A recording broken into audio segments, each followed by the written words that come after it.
তৃতীয় ধাপের উপজেলা নির্বাচনে ৮৬টি উপজেলার মধ্যে ১৩টিতে ভোট পড়েছে ৩০% কম। ১৫%-এরও কম ভোট পেয়ে চেয়ারম্যান হয়েছেন ২৯ জন, আর ১০%-এরও কম ভোটে নির্বাচিত চেয়ারম্যানের সংখ্যা ৭।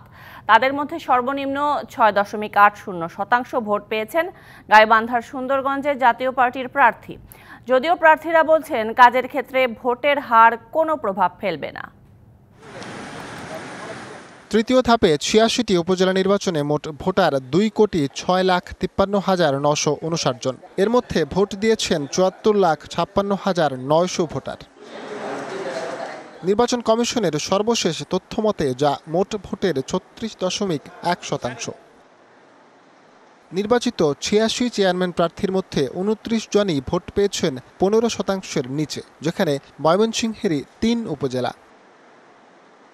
অন্যদিকে ১০%-এরও কম ভোট পেয়ে উপজেলা চেয়ারম্যান হয়েছেন ৭ জন। তাদের মধ্যে সর্বনিম্ন ৬.৮% ভোট পেয়েছেন গাইবান্ধার সুন্দরগঞ্জের মোস্তফা মহসিন। জাতীয় পার্টির লাঙ্গল প্রতীক নিয়ে ৩,৯৮,০০০ ভোটারের মধ্যে মহসিন পেয়েছেন ২৭,১১৯ ভোট। যদিও বিষয়টিকে বড় করে দেখছেন না কম ভোটে নির্বাচিত হওয়া জনপ্রতিনিধিরা। এটার সাথে জনগণের সেবা করার কোনো সম্পর্ক নেই। 40% বেশি গ্লো, বিশ্বের ১ নম্বর গ্লো ক্রিম, নতুন গ্লো এন্ড লাভলি।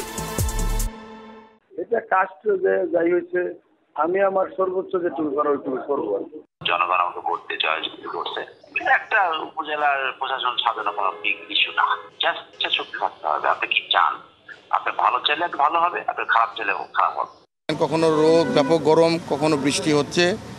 এই কারণে আমাদের ভোটারের যে কেন্দ্রে আসা সেটা তো কম সংখ্যক এসেছে। কে ভোট দিল না দিল সেটা দেখার বিষয় না। সকলেই আমার কাছের মানুষ।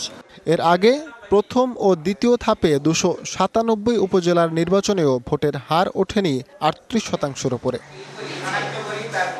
ফরহাদ ইবনে মালেক, ডিবিসি নিউজ, ঢাকা।